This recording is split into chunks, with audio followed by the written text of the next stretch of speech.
Hello student, my name is Manish Dubey. This is the lecture of metrology and measuring instrument. जैसा कि पिछले lecture में हम लोग बात कर रहे थे डिफरेंट मेजरिंग इंस्ट्रूमेंट की। हम वर्नियर कैलिपर्स के बारे में हम लोग बात कर लिए थे, माइक्रोमीटर के बारे में बात कर लिए थे और स्लिप गेजों के बारे में बात कर लिए थे। आज हम और भी मेजरिंग इंस्ट्रूमेंट के बारे में देखेंगे। उनमें से एक मेजरिंग इंस्ट्रूमेंट है फिलर गेज। देखिए फिलर गेज का यूज कहाँ होता है, कैसा शेप होता है, देखते हैं।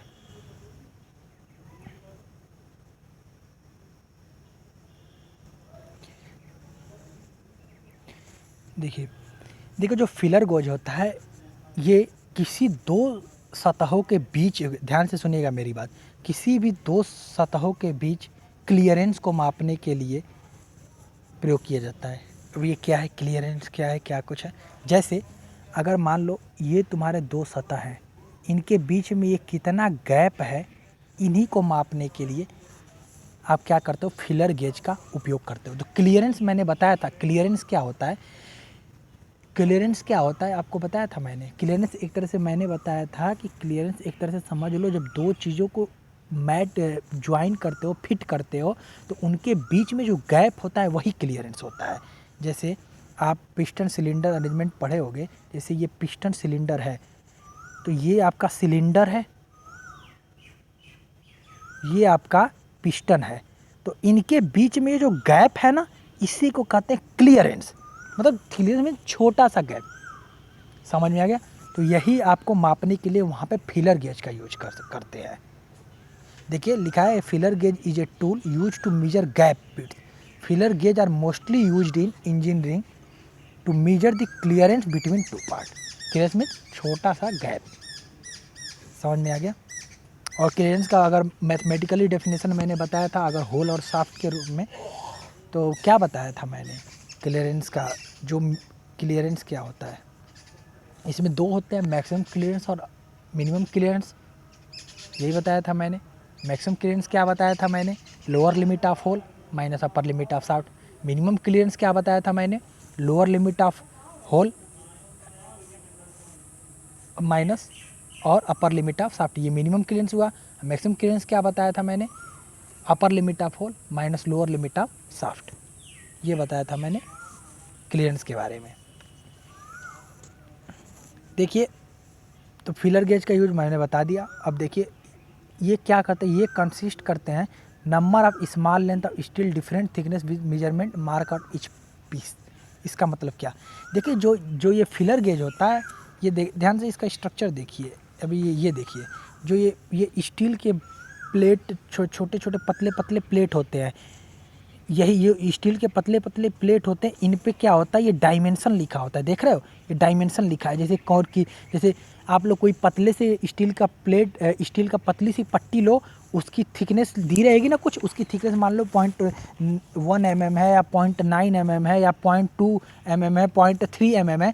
तो उसी तरह से ये जो फिलर गेज होता है, ये पतली पतली स्टील की पट्टियों का गुच्छा बना देते हैं। देखो देखो गुच्छा है ना, देखो गुच्छा है, जैसे ताला चाबी रखते हो ना, गुच्छा देख रहे हो, पतली पतली ये पट्टियाँ जो होती हैं, इन पट्टियों पे साइज लिखा होता है कि ये पट्टी, जैसे मान लो ये पॉइंट देखो, इस पे साइज देखो, ये 0.054 लिखा है। तो इस ये जो पतली जो फिलर गेज है, इसकी साइज जो होगी आपकी 0.3 mm है। तो इसको यूज कैसे करते हैं, ध्यान देना। जैसे मान लो मैं अभी पिस्टन सिलेंडर अरेंजमेंट ही बनाता हूँ। जैसे पिस्टन सिलेंडर अरेंजमेंट आप लोग जानते हो, आईसी इंजन में ये पिस्टन हो गया, ये क्रैंक शाफ्ट हो गया, ये कनेक्टिंग रॉड हो गया। ये अगर मान लो मैं इनके बीच में गैप देखना चाहता हूँ तो क्या करोगे, जो ये इनके बीच में गैप देखना चाहते हो तो क्या करोगे, तुम क्या करो, ये फिलर गेज ले आओ, फिलर गेज। अब इसको क्या करो, इसकी पट्टी, ये एक जो पतली सी पट्टी टाइप की बनी है, इसको इसमें रखो, इतना जगह लिया, फिर दूसरी रखो, इतना जगह लिया, इतना जगह करते करते पट्टी को भर दो। तो कम से कम मान लो 4 फिलर गेज लगा, तो 4 फिलर गेज में क्या होगा, 4 फिलर गेज में क्या होगा, ये तुम्हारा समझ लो एक तरह से भर जाएगा। तो उसके बाद से उसकी चारों फिलर गेज की तुम थिकनेस है दिया रहेगा। थिकनेस कैसे दिया रहेगा, इसकी साइज दी रहेगी, इसकी साइज दी रहेगी, इसकी साइज दी रहेगी, इसकी साइज दी। मान लो ये जो चारों फिलर गेज इसमें आ गए, चारों की फिलर गेज, अब इन चारों की साइज जोड़ दो, चारों की साइज जोड़ दोगे तो क्या हो जाएगा, इस क्लियरेंस की साइज आ जाएगी। समझ गए? आई थिंक आप लोगों को समझ में आ गया। और देखिए नाम से ही लग, एक चीज़ नोटिस करना आप लोग, जैसे नाम से ही लग रहा फीलर गेज, फीलर मतलब क्या, फील, फील छुपा हुआ है, FEEL, FEEL मतलब क्या, फील मतलब क्या, महसूस करना। महसूस करना मतलब आप ये नहीं करोगे कि जैसे जब क्लियरेंस नाप रहे हो, जब जैसे मान लो पिस्टन सिलेंडर है, जब इनके बीच में क्लियरेंस माप रहे हो तो ये नहीं करो कि आप ज़बरदस्ती ज़बरदस्ती अगर चार चार पतली पतली पट्टी इसमें जा सकती हैं तो आप पांचवा नहीं ज़बरदस्ती उसमें आप फिट करोगे या उसमें लगा के आप मेजरमेंट करोगे ना। थोड़ा सा मतलब फील होनी चाहिए। फील मतलब बस आराम आराम, समझ, जैसे इनके बीच में फील मतलब क्या, महसूस बस और होना चाहिए। ये नहीं कि आप प्रेस करके उसे हथौड़े से पीट के एक और फंसा रहे हो इसमें। समझ रहे हो मेरी मीनिंग? ये नहीं होनी चाहिए। तो फीलर गेज इस तरह से मेजरमेंट करता है। जैसे अब आगे देखते हैं और क्या लिखा है। They are flexible enough that even they are all in the same in several can be stack together to gauge immediate intermediate values. हाँ सही बात है। जैसे ये बहुत फ्लेक्सिबल होती हैं। जब आप ये पतली, एक बात बताओ, जब आप स्केल लेते हो तो स्केल देखना, ध्यान से सुनना, जो आप स्टील स्केल यूज करते हो ना, वो समझ लो एक तरह से फिलर गेज का एक तुम्हारा क्या है, जैसे तुम्हारा फिलर गेज का समझ लो एक पट्टी है, एक स्ट्रिप है। तो जो आप पतली अगर स्टील जो यूज करते हो, अगर आप स्टील स्केल यूज किए होगे तो क्या होगा, उसकी थिकनेस आप देखोगे बहुत कम होता है। उसकी थिकनेस 0.5 mm या 1 mm या उससे भी कम अगर मान लो, तो आप उसको हाथ से लोगे तो देखना वो फ्लेक्सिबल है। फ्लेक्सिबल मतलब क्या, उसे आसानी से तुम मोड़ सकते हो। आप देखो अगर स्टील स्केल आप लोग यूज किए होगे, जो तो बड़ी स्टील स्केल यूज होगा करते हो, तो आप देखना उसे आसानी से आप मोड़ सकते हो। तो इसका मतलब क्या, जिसे आसानी से मोड़ा जा सके वही फ्लेक्सिबिलिटी का गुण होता है। समझ में? कि जो ये जितनी भी ये पट्टी पतली पतली बनी है, ये जो भी स्ट्रिप हैं, ये सारी फ्लेक्सिबल है। फ्लेक्सिबल मतलब क्या, आसानी से ये मुड़ सकती है कर्व के रूप में। जैसे मान लो, अगर मान लो ये तुम्हारा बहुत पतला सा क्लियरेंस है, हम चाहते हैं इन दोनों के बीच में ये जो गैप है, इन दोनों के बीच में ये गैप नापना कितना mm का गैप है। तो आप क्या करोगे, ये दोनों गैप हैं, इनके बीच में क्या करोगे, फिलर गेज ले जाओगे। एक फिलर गेज, दूसरा फिलर गेज, तीसरा फिलर गेज, चौथा, पांचवा, इस तरह करके इसके फिलर गेज, उसे मान लो इसमें 5 फिलर गेज आ गए, 5 फिलर गेज आ गए। अगर मान लो यही थोड़ा सा वर्क कर रहा था तो क्या होगा, फिलर गेज इसमें ऐसे घूम जाएगा। क्यों फिलर गेज घूम जाएगा? क्योंकि ये फिलर गेज जो है ना, ये आपका फ्लेक्सिबल होता है। फ्लेक्सिबल मतलब समझते हो आप लोग, जैसे आप लोग अगर देखोगे प्रचार में, जैसे टूथपेस्ट का जो अगर कोलगेट का प्रचार देखे होगे अगर टीवी पे, तो आप लोग क्या होता है, फ्लेक्सिबल होना चाहिए, फ्लेक्सिबिलिटी, चार मुंह के कोने कोने की सफाई करे तो क्या होता है, मुड़ जाता है ना। आप लोग वो देखते हो कि पूरा अगर प्रचार में देखोगे जो भी ऐड देता है तो वो क्या करता है, उसमें जो टूथपेस्ट होता है, वो टूथपेस्ट का टूथ ब्रश होता है, वो पूरे दांत में अंदर मुड़ जाता है। तो इसका मतलब फ्लेक्सिबल है। फ्लेक्सिबल मतलब वही होता है कि मुड़ जाना आसानी से। आई थिंक समझ में आ गया फ्लेक्सिबल। तो जब इस फिलर गेज को इसमें लगाओगे तो क्या होगा, ये मुड़ जाएगा। समझ में? तो ये जो फिलर गेज होती है इनकी साइड फिक्स है। जैसे ये पतली सी पट्टी है ये फिलर गेज की, देखो इसकी साइज की, इसमें इस साइज मतलब क्या, ये लंबाई नहीं बेटा, ये लंबाई मतलब समझना आप लोग, लंबाई मतलब इसकी थिकनेस। क्यों? क्योंकि आप जब मान लो किसी दो पट्टी के बीच में आप गैप नापोगे तो आप लंबाई से मतलब नहीं होता है, आप ये देखते हो कितना थिकनेस का इसमें गया। समझ रहे हो कितना थिकनेस का, जैसे 4 लो 5 लो या ऐसे, तो सबको जोड़ लो। जैसे मान लो अभी जैसे बताया हूँ मैंने एग्जांपल, पिस्टन सिलेंडर में 4 है उसमें फिलर गेज फिट हो सकते हैं, तो चारों को जोड़ लो, चारों पतली पतली पट्टियों को डायमेंशन दिया रहेगा, चारों को जोड़ लोगे तो उसके बता दोगे कि इसके बीच में इतना क्लियरेंस है। आई थिंक समझ में आ गया होगा फिलर गेज आप लोगों को। चलिए अब आगे बढ़ते हैं फिलर गेज से।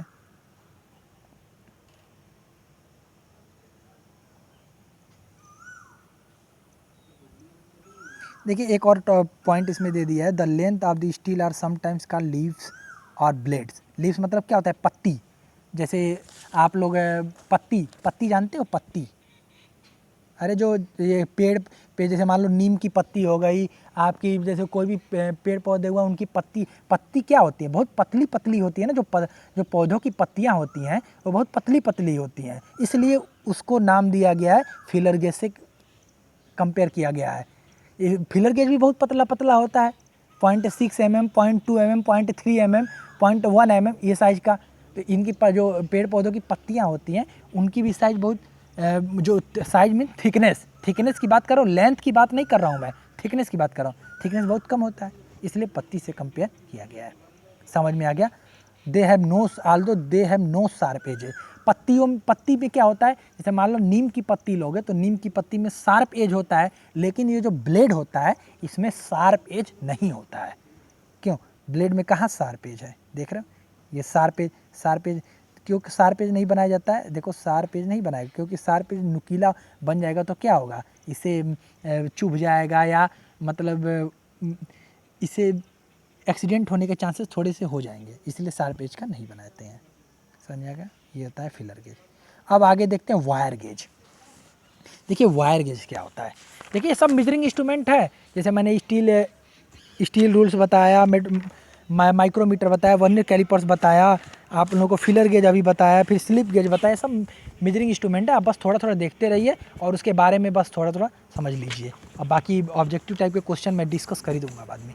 अब देखिए वायर गेज क्या होता है, नाम से ही लग रहा है वायर गेज। देखो नाम से लग रहा है वायर गेज। वायर मतलब क्या, जो आप लोग जो यूज करते हो, जो इलेक्ट्रिसिटी जिसके द्वारा फ्लो होती है वही वायर होता है। तो यहाँ पे कुछ ना कुछ वायर से लिंक है, हाँ वायर से ही लिंक होता है। देखिए जो वायर गेज होता है, जो वायर की डायमीटर मापता है। समझ में आ गया।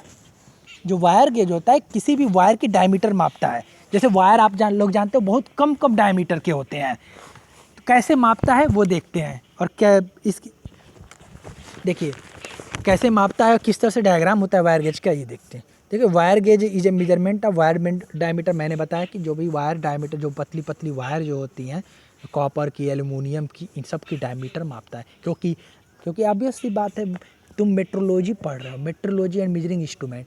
क्योंकि अगर आप किसी भी इंडस्ट्री में जाओगे तो वायर का निर्माण तो होगा ही। वायर जहाँ पे निर्माण होता है तो वहाँ पे अगर वायर 2 mm का, 3 mm का या 5 mm का वायर बनाना हो तो आपको मापना तो पड़ेगा ना। तो मेट्रोलॉजी का काम है ना, इसलिए आप लोग पढ़ रहे हो कि क्यों वायर का डायमीटर, वायर गेज इसलिए पढ़ रहे हो क्योंकि वायर का डायमीटर मापने के लिए आप प्रयोग करते हो। समझ में आ गया। वायर गेज तार का व्यास का माप है या विद्युत प्रवाह की मात्रा निर्धारित करता है। जैसे मैंने बताया कि इलेक्ट्रिसिटी फ्लो होती है इसमें, जो तार से सुरक्षित रूप से ले जा सकता है। साथ ही साथ इसका विद्युत प्रतिरोध और वजन भी डिटरमाइंड। देखो वजन, विद्युत प्रतिरोध भी तार में होता है, आप लोग जानते हो कितनी वेट होती है, ये भी सब मेजर कर सकते हैं। लेकिन ज़्यादातर हम डायमीटर मेजर करते हैं, ये विद्युत प्रतिरोध वजन नहीं मेजर करते हैं। लेकिन ऐसे कभी कभी अगर इमरजेंसी हो तो मेजर कर सकते हैं। जैसे देखो ये कैसा है डायग्राम, ये देखो ये डिस्क टाइप का दिख रहा है, डिस्क टाइप का। आप लोग डीवीडी प्लेयर अगर देखे होंगे, डीवीडी डिस्क, तो उसी तरह से दिख रहा है। देखिए डिस्क टाइप का देख रहे हो। तो डिस्क टाइप में क्या होता है, देखो ये किनारे किनारे ये खांचे बने हुए, ये क्या है, ये ध्यान से देखना। ये जो ये खांचे बने हुए हैं ये क्या हैं, ये खांचे आपके बनाए गए इसलिए क्योंकि इसी से डायमीटर मेजर कर। अब सर आप बोलोगे सर इससे डायमीटर कैसे मेजर कर सकते हैं। जैसे मान लो ये वायर है, ये पतली वायर है, ऐसे ऐसे वायर है, इस वायर को इस खांचे में फंसा दो, ऐसे ऐसे देख रहे 3D व्यू में थोड़ा सा समझना, 3D से इमेजिन करो आप लोग। अब यहाँ पे 3D देखा, देखो इसमें ऐसे फंसा दोगे तो इसमें क्या होगा, अगर मान लो तार, ये जैसे मान लो अगर तार की मोटाई इतनी रहेगी तो इसमें फंसा रहेगा ऐसे तार। समझ लो तार नीचे की तरफ जा रहा है, ध्यान देना, नीचे की तरफ ऐसे तार जा रहा है।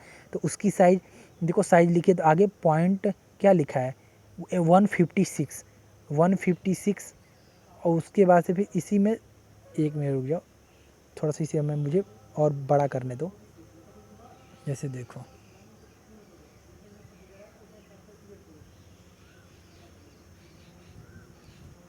ध्यान से देखना, आई थिंक अब आप लोगों को सही से दिखेगा। जैसे मान लो वायर की डायमीटर मेजर करनी है तो इसको क्या करो, ये जो खांचे बने हैं ना, ये जो खांचे देख रहे हो किनारे किनारे बने हैं, यही आपके वायर में के डायमीटर को मेजर करते हैं। और ये सब क्या लिखा है सर? सर ये सब इस जो भी ये डायमीटर बने हुए ना, ये इसके स्टैंडर्ड वो बताया है, डायमीटर बताया गया कि इसकी डायमीटर कितनी है इस खाँचे की, समझ गए? जैसे फिलर गेज में आप लोग को पतली पतली जो पट्टियाँ उस पर सब साइज लिखा है, उसकी थिकनेस कितनी है, उसी तरह से इसमें भी जो ये खाँचे बने हुए हैं, इन सब पे इसकी साइज लिखी हुई है। जैसे मान लो वायर की किसी भी डायमीटर को मापना है तो क्या करोगे, इस वायर को इसी में फंसा दोगे, फिर यहाँ से देख लोगे कितनी साइज है। जैसे मान लो कोई मोटा वायर हुआ तो यहाँ पे फंसाओगे, यहाँ पे देख लोगे, उससे कम मोटा हुआ उससे फिर देखो रहे अच्छा एक बात आपने नोटिस किया, देख रहे हो यहाँ से जितना ही आगे बढ़ रहे हो इसकी डायमीटर की जो थिकनेस है, जो डायमीटर है वो रिड्यूस हो रहा है। क्यों से? जैसे यहाँ पे जो अगर मोटा तार होगा तुम्हारे पास तो यहाँ पे लगाओगे, उससे कम मोटा होगा तो यहाँ पे लगाओगे। मतलब तुम इसमें चार देखो, पतला से लेके सबसे पतली वायर से लेके सबसे मोटी वायर तक की डायमीटर मेजर कर सकते हैं। देख रहे हो, खाँचे ये इसीलिए बनाया गया है। मान लो तुम्हारे पास वायर मोटी है तो इसमें फंसा दो, तुम्हारे पास वायर बहुत ज़्यादा पतली है तो इसमें फंसा दो, चाहे इसमें फंसा दो, समझ आएगा? उसके बाद से देख लो कि इसमें अच्छे से ये ग्रिप हो रहा है, फंस रहा है। और जिसमें ग्रिप हो अच्छे से या फंसे जिसमें अच्छे से, उसके सामने रीडिंग लिखिए, उसके सामने देख लो इसकी डायमीटर कितनी है, तुम्हें तुरंत पता चलेगा डायमीटर कितनी है। समझा कितनी आसान है ये मेथड? ये वायर गेज से कितना आसान है मेजरमेंट करना इसमें। लेकिन बस इसमें ड्रॉबैक ये है कि पहले से ही इसमें डिसाइड है कि ये खाँचे, मान लो इससे डिफरेंट थोड़ा सा हो, जो आप में ये खाँचे बने हुए हैं, जो डायमीटर वायर बनाया हुआ वो वायर थोड़ी सी अलग हो तो उसका डायमेंशन मेजर नहीं कर सकते डायमीटर। लेकिन ऑब्वियस सी बात है, लेकिन जो हम लोग वायर बनाते हैं वो ज़्यादातर स्टैंडर्ड डायमीटर का बनाते हैं। एक बार डिसाइड होता है कि ये इतने मोटा का वायर, ये इतने डायमीटर का वायर बनेगा, इतने डायमीटर का ये वायर है, इतने डायमीटर का यहाँ पे वायर यूज होता है। क्योंकि आप लोग वायर जानते हो, सिर्फ हर जगह वायर यूज होता है, सिर्फ इलेक्ट्रिसिटी एक दूसरे जगह ले जाने में नहीं। आप लोग देखते हो जो भी आप इक्विपमेंट बनाते हो या कुछ, सब में वायर छोटे छोटे लगाते हो, सारी डायमीटर यहीं से मेजर कर सको। अगर मान लो पतला है तो पतला यहाँ पे डायमीटर मेजर कर सकते हो। समझ में आ गया? तो ये होता है आपका वायर गेज। ये देखो जितना ही देखो, आप एक बात और नोटिस करना, जितना ही अधिक गेज नंबर है उसका उतना ही व्यास कम होगा। कैसे?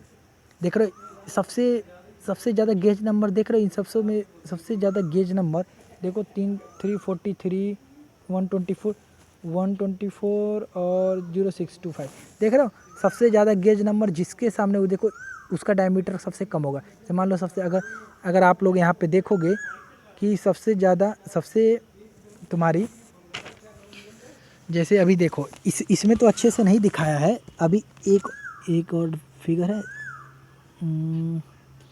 चलो अगले लेक्चर में एक और फिगर ऐड कर दूंगा, उसमें देखना कि मैं क्या कहा हूँ।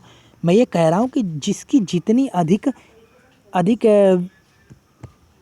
नंबर होगा मतलब क्या, गेज नंबर, जो गेज नंबर है ना, देखो ये गेज नंबर, जो गेज नंबर लिखा गया है, अधिक गेज नंबर रहेगा उसकी डायमीटर उतनी छोटी होगी।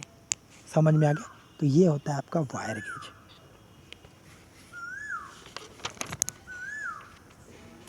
चलिए आज के लिए लेक्चर के लिए इतना ही, धन्यवाद। अब अगले लेक्चर में देखेंगे हम लोग कंपैरेटर के बारे में और सिलेंडर बोर गेज थोड़ा सा छोटा सा टॉपिक है। कंपैरेटर काफ़ी इम्पोर्टेंट है और बड़ा भी है, इसलिए आगे देखेंगे हम लोग कंपैरेटर के बारे में। चलिए आज के लिए इतना ही, धन्यवाद, थैंक यू।